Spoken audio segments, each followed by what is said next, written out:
Welcome to the Pardes channel. Today we explain Prophets Kings 1, Chapter 10 in a clear and simple way, step by step. I am absolutely thrilled to guide you through this incredible text today. We're going to be looking at one of the most famous chapters in biblical history. It's essentially a time capsule that captures the absolute peak of ancient Israel's golden age. We're going to break down the literal meaning of the text, the Peshat, verse by verse, exploring exactly what happened, who is involved, and why this specific era was just so extraordinary. So, here's our roadmap for today. We'll start with the famous visit from the Queen of Sheba, then we'll catalog Solomon's truly unprecedented wealth. After that, we'll clarify a few ancient terms, draw out some practical life lessons, and wrap it on up with a quick chapter recap. All right, Part 1, the Queen of Sheba, covering verses 1 through 13. Now, the precise reason for her visit is really fascinating. Verse 1 sets the stage by making it clear that Solomon's fame wasn't just about his massive wealth or his military might. It was specifically about his connection to the name of the Lord. And that's what drew the Queen of Sheba to test his renowned intellect. She's a powerful monarch in her own right, ruling over a very wealthy, resource-rich territory. But she isn't just showing up for a standard trade deal. No, she wants to know if this divine wisdom she's heard so much about is actually the real deal. So she embarks on this grueling journey to present him with hard questions. We're talking deep riddles, complex dilemmas, and profound inquiries meant to challenge the greatest minds of the ancient world. In verses 2 and 3, she arrives in Jerusalem, and her entourage is, well, absolutely staggering. The text describes a massive caravan of camels, loaded down with immense quantities of spices, precious stones, and gold. When she finally stands before King Solomon, she unloads all her toughest questions, laying out absolutely everything she had on her mind. And verse 3 is incredibly clear about the outcome. Nothing was too hard for the king to explain. He doesn't stumble, he doesn't guess, and he certainly doesn't deflect. He answers everything. No matter how intricate or difficult her inquiries are, Solomon's God-given wisdom provides a clear, flawless answer for every single one. Moving to verses 4 and 5, we see exactly what left the queen utterly overwhelmed. This brilliantly illustrates that true wisdom isn't just about answering riddles, it's about how you actually build and run a society. She observes the grand architecture of his magnificent palace, the staggering abundance and quality of food on his table, the precise, harmonious seating of his officials, the striking uniforms of the servants and cupbearers, and the magnificent burnt offerings, the grand ascent, he made at the temple of the Lord. The text literally says there was no more spirit in her. She was left completely breathless. It was just a massive sensory overload of order, majesty, and unshakable devotion. In verses 6 through 8, she confesses that despite her initial skepticism, the reality of his wisdom and wealth far exceeded the incredible rumors she'd heard back home. She admits right to his face, "The report I heard is true, but I didn't believe these things until I came and saw them with my own eyes." And then she delivers that famous, sweeping line, "Indeed, not even half was told me." She looks around at the people serving him and remarks on how incredibly happy his men and officials must be to continually stand before him and absorb this wisdom every single day.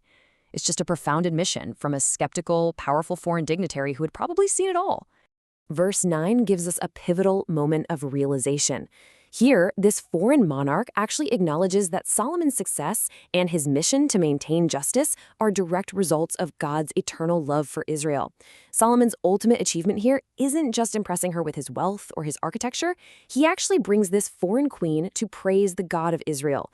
She profoundly recognizes that the underlying purpose of all this power, peace, and position isn't for Solomon's personal ego. She explicitly states that the Lord set him on the throne to maintain justice and righteousness. Then, in verse 10, she gives Solomon an astonishing 120 talents of gold, along with an unprecedented quantity of spices and precious stones. Just to give you an idea of this diplomatic exchange, this isn't just a polite host gift or a little token of appreciation. It is a staggering transfer of wealth. The text goes out of its way to note that never again were so many spices brought in as those she gave to King Solomon.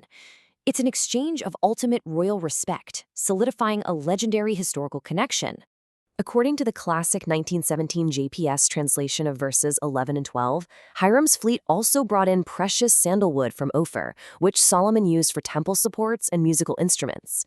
This parenthetical note in the text really adds to the atmosphere of exotic abundance in the chapter. King Hiram of Tyre's navy is working right alongside Solomon's, bringing in a great plenty of this almug wood and precious stones. Solomon, in his wisdom, uses this rare, high-quality timber both practically and beautifully. He creates structural supports for the house of the Lord and the royal palace, and crafts beautiful harps and lyres for the singers. After exchanging these incredible gifts, verse 13 concludes this first section by telling us Solomon generously gave the Queen of Sheba all she desired and asked for before she finally returned to her own country.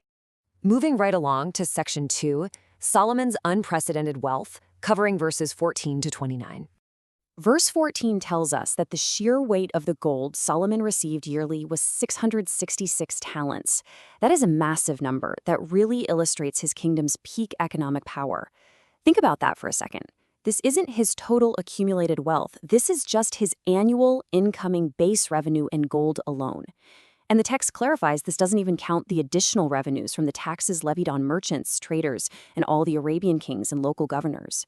The kingdom was functioning as a total economic powerhouse, drawing in resources from every possible direction. So what does he do with it? He takes all this raw wealth and turns it into spectacular displays of power. Verses 15 through 17 describe how this gold was utilized defensively and decoratively, crafting hundreds of heavy gold shields for his specialized palace. He crafts 200 large shields, each containing about 600 shekels of hammered gold, and 300 smaller shields, each with about 3 minas of gold. He puts these on magnificent display in the Palace of the Forest of Lebanon. It's essentially a fortress functioning as a dazzling, heavily guarded national treasury meant to strike absolute awe into the heart of anyone who entered. Verses 18 to 20 methodically detail his magnificent throne, a unique masterpiece of ivory and gold guarded by 14 carved lions. It builds the ultimate image of royal authority. This throne is massive, expertly inlaid with precious ivory and entirely overlaid with the finest gold. It features 6 steps leading up to it, a beautifully rounded back and sturdy armrests. Beside the armrests stand 2 lions, and on the 6th step stand 12 more lions, one on each end of every single step. The text makes sure to explicitly tell us nothing like it had ever been made for any other kingdom. It is a stunning visual representation of power, absolute law, and justice. Verse 21 emphasizes the unbelievable abundance of his reign, noting that all his goblets were pure gold, rendering silver virtually worthless by comparison. All the drinking vessels, all the household articles in that massive palace of the Forest of Lebanon, pure gold. The economy was so entirely flooded with precious metals that silver, which was highly valued in almost any other era of human history, was essentially treated as loose change. It is truly astonishing to imagine an economic reality where silver is considered of little value simply because gold is so incredibly common. Verse 22 explains the source of these exotic goods, a trading fleet of Tarshish ships operating alongside Hiram's Levy, returning every 3 years with these rare imports. This gives us a brilliant picture of the vast international reach of his kingdom. He's not just relying on local taxation or regional farming, he's established a massive, highly coordinated maritime trading empire. Every 3 years, the fleet completes its circuit and returns loaded not just with gold and silver, but with ivory, apes, and baboons. It's a picture of a flourishing, cosmopolitan empire, bringing the wonders and curiosities of the known world right into the heart of Jerusalem. Verses 23 to 25 zoom out to show that he was greater than all kings. Yes, the wealth is staggering, but why is the whole world actually seeking an audience? It isn't for the gold. They come to hear the wisdom God had put in his heart. The text tells us that the entire world sought this audience, and because they came year after year to hear his profound insights, they naturally brought extensive gifts, articles of silver and gold, robes, weapons, spices, horses, and mules. The foundational truth here is that the wisdom generated the wealth, not the other way around. Concluding the chapter step by step, verses 26 through 29 detail his massive military buildup of chariots and horses, imported and heavily traded across the region. He gathers 1,400 chariots and 12,000 horses, strategically stationing them in designated chariot cities and in Jerusalem itself. The text repeats that he made silver as common as stones and cedar as plentiful as the standard sycamore fig trees found in the foothills. We also learn the specific logistical details of his military supply chain. He acts as a massive broker, importing chariots from Egypt for 600 shekels of silver and horses for 150, and then exporting them to all the Hittite and Aramean kings. He effectively controls the entire regional military market. Okay, section 3. Let's clarify some of these ancient terms to really grasp the peshat, the simple literal meaning here. By translating these ancient numbers into modern equivalents, the astonishing reality of the text really comes alive. A single talent is roughly 75 pounds. So when Solomon receives 120 talents from Sheba, we are talking about roughly 4 tons of gold in a single diplomatic gift. The almug, or sandalwood, was an incredibly dense, beautifully aromatic wood, perfect for fine acoustic instruments. Shekels and minas tell us exactly how heavy those golden shields were. The large ones held nearly 15 pounds of gold each, requiring immense strength just to lift. And Ophir, while its exact geographical location is debated today, represented the absolute furthest, most exotic reaches of ancient maritime trade.